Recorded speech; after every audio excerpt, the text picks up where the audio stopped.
Bacelar, Clínica Proteus, serviços de saúde e medicina ocupacional, Unimed, cuidar de você, esse é o plano. Plínio Bacelar Vacinas, com o apoio da Green Energia Solar. Como eu falei, bom dia, eu sou Marco Antônio Rodrigues e ao meu lado Arnaldo Neto, jornalista Arnaldo Neto, e o nosso convidado de hoje, professor e secretário de Agricultura do município de Campos de Goytacazes, professor Almir Júnior. Arnaldo, bom dia. Vamos já aqui com você. Ontem foi um dia muito triste, né, Arnaldo? Nós tivemos duas perdas seríssimas para a cultura brasileira. Uma, Gal Costa, que talvez é uma das maiores cantoras da história do Brasil, né? Uma mulher, inclusive, que quebrou barreiras, né? Principalmente na época do tropicalismo, barreiras sexuais, de sensualidade, de tudo, mas que fica pela voz maravilhosa. E também o grande ator Rolando Boldrin, que foi um dos atores e artistas, cantor, ator e poeta mais importantes do campo, que representava o campo brasileiro, que por 18 anos, ou 17 anos, apresentou o programa Senhor Brasil. Uma pena. Bom dia, Marco Antônio. Bom dia, Almir Júnior, secretário de Agricultura de Campos, nosso convidado, para a gente bater um papo daqui a pouco. E é isso, Marco. Eu estava olhando as capas dos jornais, principais jornais do país, médios, jornais populares, jornais conceituados, Folha de São Paulo, Estadão e o Globo, todos abrem hoje com a morte da Gal Costa. É incrível. É unânime, a repercussão internacional também. Pegou muita gente de surpresa, até porque ela estava com uma turnê marcada para retomar agora em dezembro. Havia paralisado para uma cirurgia de um nódulo. A família não divulgou a causa da morte e surpreendeu todo mundo. Como você colocou, a musa da Tropicália, né, um movimento importantíssimo da década de 60, também do MPB, e, para alguns críticos, a maior intérprete do país. Claro que aí é questão de opinião, né? Cada um tem a sua avaliação. Para alguns críticos, a maior intérprete musical do país. E devido à questão de conceito também, né? Ontem eu assisti ao Jornal da Globo, acho que até por isso eu perdi um pouquinho a hora aqui, porque a edição foi até mais tarde, porque teve um especial também da entrevista do Pedro Bial com a Gal. E ontem a pessoa estava falando, ela mesma falava como quebra a forma de cantar. Você tinha as grandes divas do rádio, né? Elisete Cardoso, a própria Ângela Maria, aqui de Conceição de Macabu, né? Enfim, nomes que tinham um modo de cantar diferente, vibrado, né? Era um outro estilo de cantar. Ela já veio mais numa escola do João Gilberto, um outro estilo de cantar, e vira aí uma grande intérprete da música brasileira em diversos estilos musicais, caminhou por diversos estilos musicais e, como disse, impulsionada lá no movimento da Tropicália e também da música popular brasileira. Isso, a gente recebeu essa triste notícia pela manhã, pegou toda a imprensa de surpresa, né? A gente sabe como que isso muda, sobretudo em grandes redações, a cobertura do dia, porque é uma notícia impactante. E depois, como você também pontuou, veio a informação da morte do Rolando Boldrin, outro nome também da cultura, como você pontuou. Nós vamos falar aqui sobre o agro. Era uma figura muito ligada a essa temática, segmento, né, do agro. Como ele mesmo falava, ele gostava de contar o Brasil do interior, né, que parece que são dois Brasis, Brasil que a gente vive embora até o presidente eleito Lula falou que não temos dois Brasis, né? Mas para quem vive o dia a dia parece que são duas realidades, a realidade da metrópole, a realidade da vida urbana e a realidade rural, a realidade de quem fala carregado, que tem um sotaque mais arregado, que acorda mais cedo, dorme mais cedo, é um outro ritmo de vida. E era essa cultura que ele gostava de enfatizar, de contar esse dia a dia. Então, assim como você pontuou, Marco, duas perdas lamentáveis para o país. E eu vou te dar um pequeno depoimento, rapidinho, não vou entrar muito nisso não, porque eu nem quero. Mas a Gal, em 1982, ela estava num período, como todo grande artista, um período meio de baixa. Aquele que você não vende 2 álbuns que não vendeu muito, e ela lançou a música, um álbum chamado Festa do Interior, que é uma música do Moraes Moreira, um frevo, em que ela interpretou de uma forma brilhante, com um arranjo de um novo maestro, que foi o Lincoln Olivetti, e ela fez um show no Maracanãzinho com 25 mil pessoas, lotado. E pouco antes desse show eu tive a oportunidade de conhecê-la pessoalmente. Entrevistei ela na rádio, do Grupo Jornal do Brasil, no Rio, e dali surgiu uma amizade.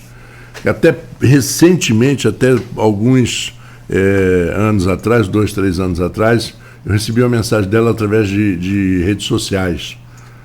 Você sumiu, não está mais em rádio. Quer dizer, uma pessoa que sempre que encontrava comigo fazia questão de parar tudo que estava fazendo para vir falar com um carinho, uma educação. Bom, mas é melhor seguir em frente. Marco, seguindo, antes da gente começar a nossa conversa com o Almir, passar rapidamente aqui pelas notícias em destaque no site. Economia, com uma informação importante, no blog do Cristiano Abreu Barbosa, nós noticiamos que a licença já havia sido concedida e o novo porto em Macaé tem início de obras previsto para o primeiro semestre de 2026. A licença foi no mês passado, foi destaque na edição da Folha da Manhã, e agora tem data e mais um terminal privado para a nossa região, importante para escoar a produção, inclusive, né, um assunto que é recorrente aqui nas nossas discussões. Em Brasília também, o prefeito Vladimir Garotinho anunciou aí que conquistou emendas a uma peregrinação natural de prefeitos nesse período, né, aqui da nossa região, a Carla Capucci, lá da minha cidade, com os 9 vereadores, os 10 estão lá, garimpando emendas. É um momento de fechamento de orçamento para o próximo ano, e já é um orçamento diferenciado porque é um orçamento de transição.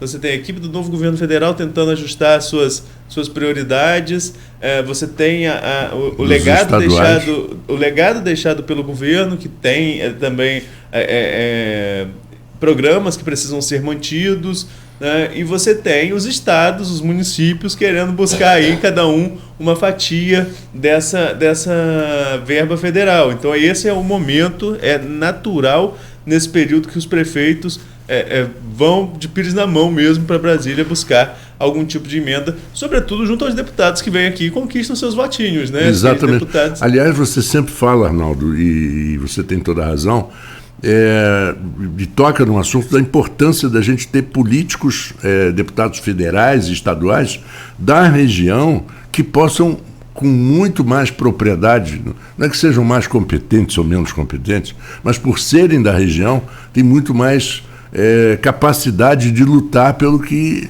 seja de interesse da região. Exato, mas infelizmente nesse ano não conseguimos, né? Apesar de alguns candidatos serem bem votados, mas temos aí, até o entrevistamos recentemente, Murilo Gouveia, que é ali de Itaperuna, filho do prefeito Alfredão. Então, foi o que ele até falou aqui no programa, né? Durante 30 anos, o Noroeste não conseguia deputado nenhum, mas tinha o apoio dos deputados do Norte. Agora chegou a vez do Noroeste ajudar o Norte Fluminense lá em Brasília, já que ele estará lá representando aqui a nossa região. Então, além dessa questão das emendas, ontem na Câmara de Campos, uma sessão extensa e mais quente, inclusive a oposição marcando a sua postura dentro da casa, né? O Grupo Unido aí, mais uma vez o Marquinhos Bacelar usou a tribuna para falar sobre o encontro do Vladimir com o Rodrigo, dizendo que isso não vai interferir na questão da mesa, como ele havia dito na coluna Ponto Final da edição de ontem, publicado pela Folha, e reprovou um pedido de abertura de crédito adicional especial do prefeito Vladimir, um crédito adicional especial de quase 2 milhões para a educação, por excesso de arrecadação mesmo, aumento de verbas do Fundeb, mas a oposição contesta a utilização desse recurso e quer mais informações sobre, então por isso acabou reprovando ontem esse pedido aí, que seria um pedido corriqueiro. Isso mostra muito como vai ser os embates. Como serão justamente, como serão os embates com a Câmara a partir do ano que vem, se confirmada a grande tendência que é da oposição levar a mesa diretora.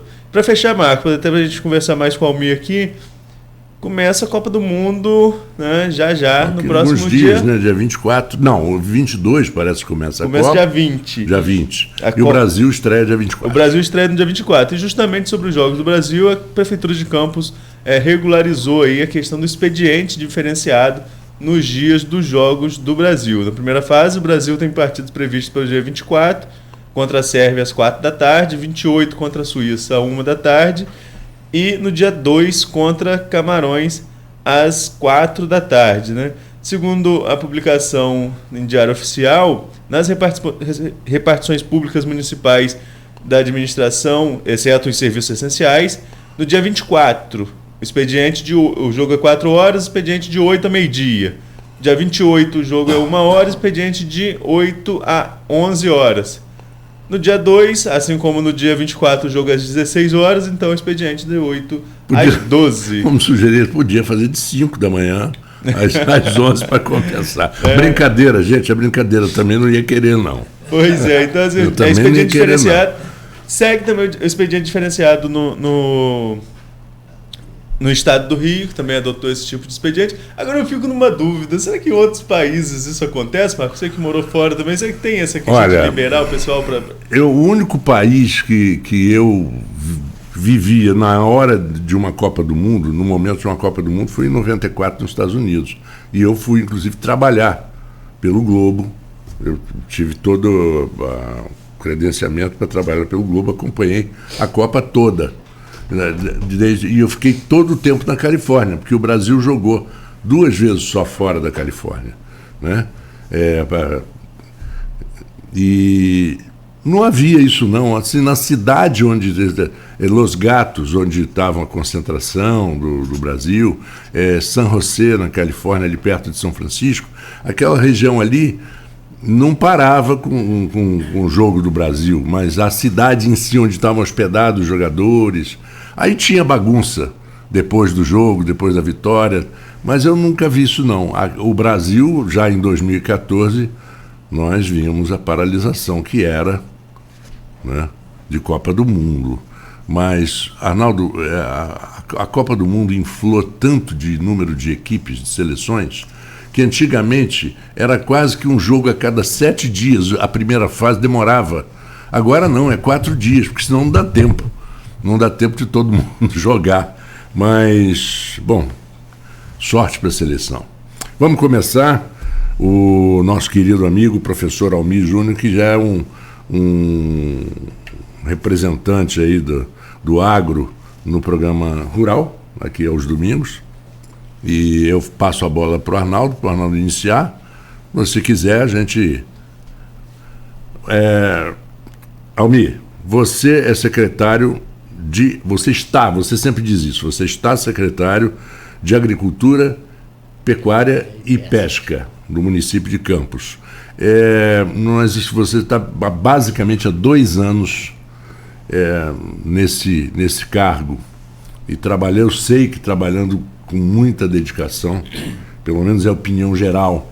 Você já esteve aqui no programa conversando, você e o Enaldo, sobre necessidades tanto daqui de Campos como de São Francisco, de Itabapoana.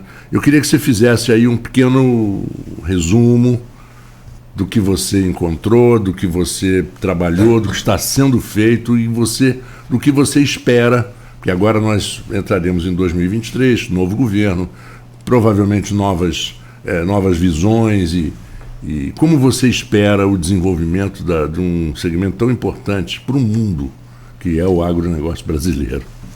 Bom dia, né, aos ouvintes do Folha no Ar, Arnaldo, Marco Antônio. Agradecer mais uma vez o Grupo Folha pelo espaço, né?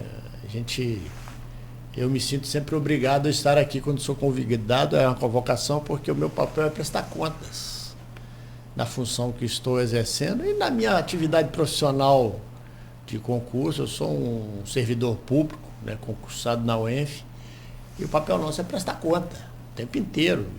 E nada melhor do que um espaço desse, jornais, rádio, televisão. E sempre que convida, a gente está sempre à disposição, né? Ontem, quando falaram comigo. E hoje a gente já falou aí, né, do dia da Gal, né, do Rolando. Na verdade, a gente cresceu com eles, né, ouvindo, então faz parte da geração da gente. Duas pessoas diferenciadas que não morrem, né? O bom dessas pessoas... A obra fica, né? Não morrem, a gente vai estar aqui falando eternamente. E acho que a gente vai sempre repetir sobre a ação. Acho que o que a gente planejou para a agricultura de Campos, aí, com o prefeito Vladimir, com o vice-prefeito Frederico, com a nossa equipe, ouvindo principalmente os produtores, ele continua. A gente precisa de investimento de grande monta para mudar uma realidade local. E nós passamos 2 anos tentando não, e já conseguimos, né, retomar uma estruturação mínima da Secretaria de Agricultura, Pecuária e Pesca. 3 atividades fundamentais. Não é porque eu sou agrônomo, não, né, mas você só tem desenvolvimento onde tem agricultura forte. E nós estamos falando de desenvolvimento. Você falou que morou na Califórnia, e a Califórnia talvez seja o melhor exemplo disso. Região inóspita para a agricultura e um dos maiores produtores de alimentos do mundo, né? Se fosse um país, seria um dos 5 maiores do mundo. A gente pode falar de Israel, a gente pode falar da Suíça, a gente pode falar do Japão, a gente pode falar da Tailândia, a gente pode falar de Portugal, a gente pode falar do Brasil, de vários lugares do Brasil onde desenvolvimento está umbilicalmente ligado ao que temos de agricultura. É só fazer a conta e olhar para essas regiões aí pelo Brasil, o interior de São Paulo, o interior do Espírito Santo, o interior do Paraná, hoje o interior de Pernambuco, né? Mas estamos sempre falando mesmo. Hoje o interior do Mato Grosso, que não era nada há 30, 40 anos, nada, absolutamente nada, né? Goiás, Tocantins e assim vai. E nós, no Rio de Janeiro, e a gente precisa deixar isso claro, nós fizemos opções, nós coletivamente, nós fizemos uma opção pela indústria pesada, pela indústria do petróleo e relegou a segundo plano a agricultura. Isso aconteceu e precisa deixar claro isso, né? Então, nós não temos uma estruturação agrícola que nos ajude. E Campos, como um município que sempre foi a alavanca da agricultura do estado do Rio de Janeiro, era Campos e o resto, né?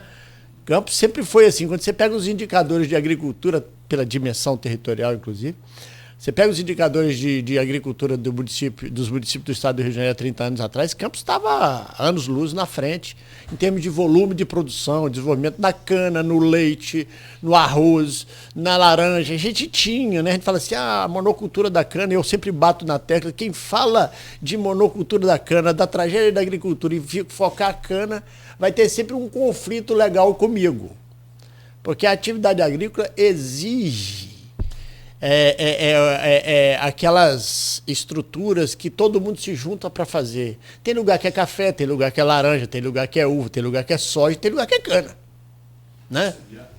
Perdão, você viaja no interior de São Paulo você naquelas estradas maravilhosas de 5 pistas para um lado, 5 pistas para o outro, é cana de açúcar dos dois lados sem parar. E laranja, tem 900 mil hectares de laranja no estado de São Paulo, 900 mil hectares de laranja é, assim, um gigantismo absurdo.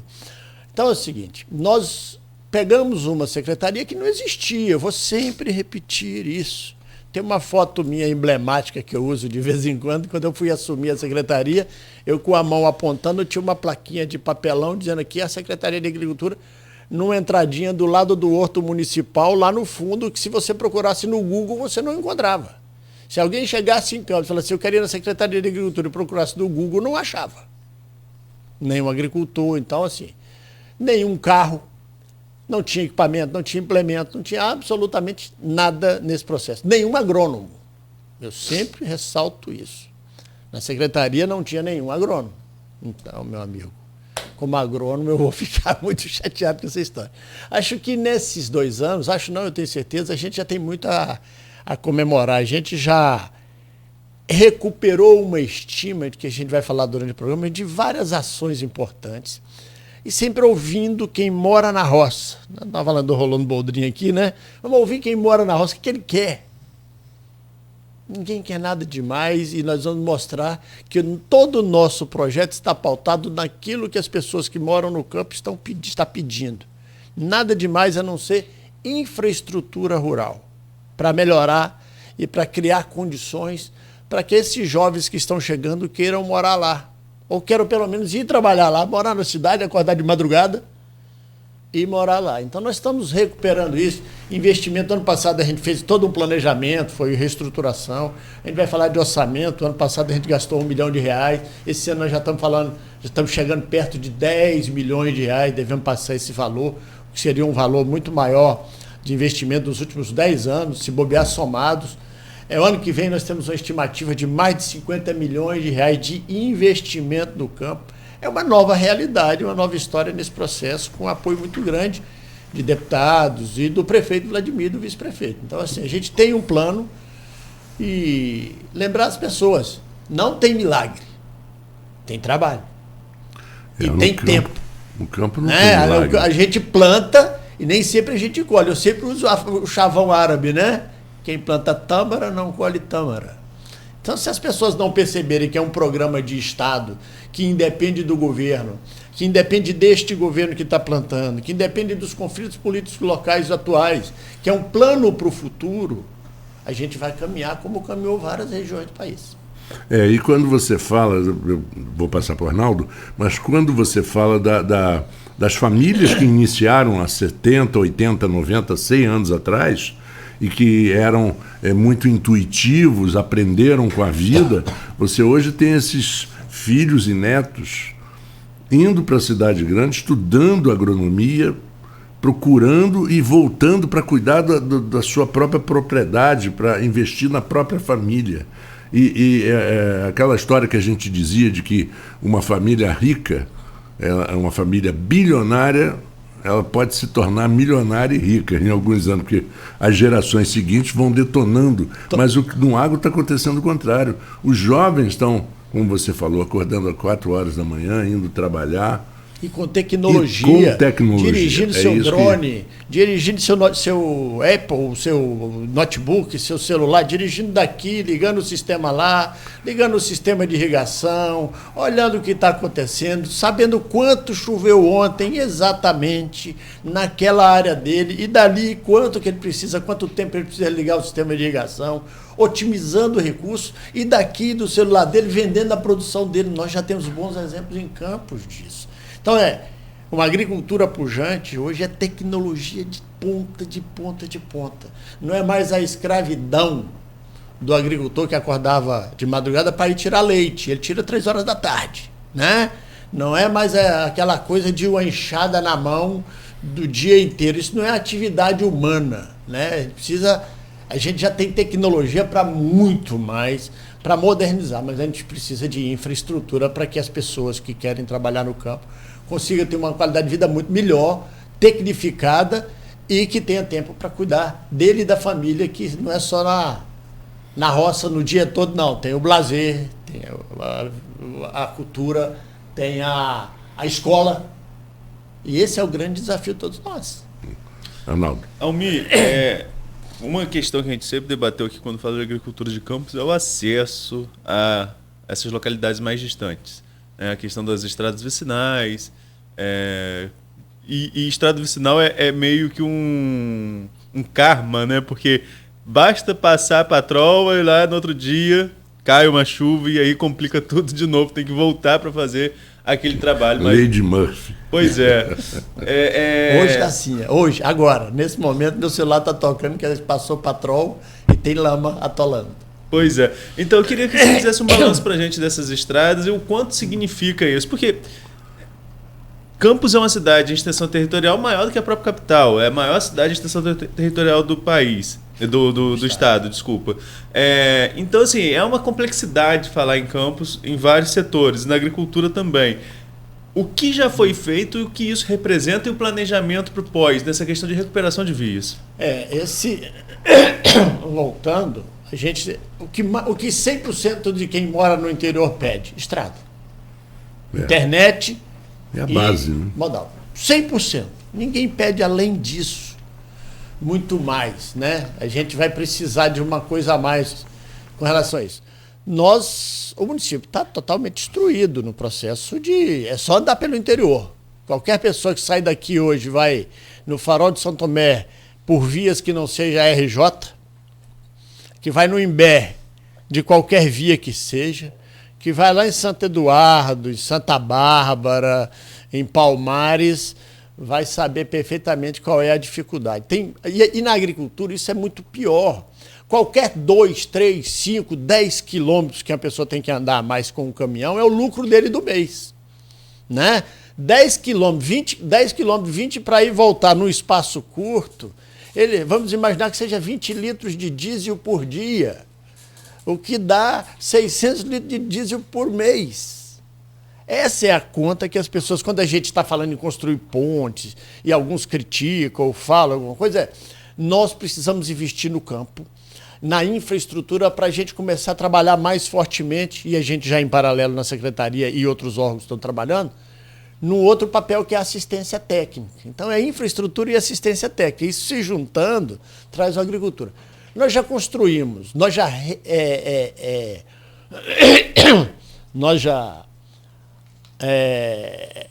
recuperamos em torno de 700 quilômetros de estradas vicinais, do jeito que você falou aí, e não são só elas. Nós temos estradas asfálticas destruídas, várias.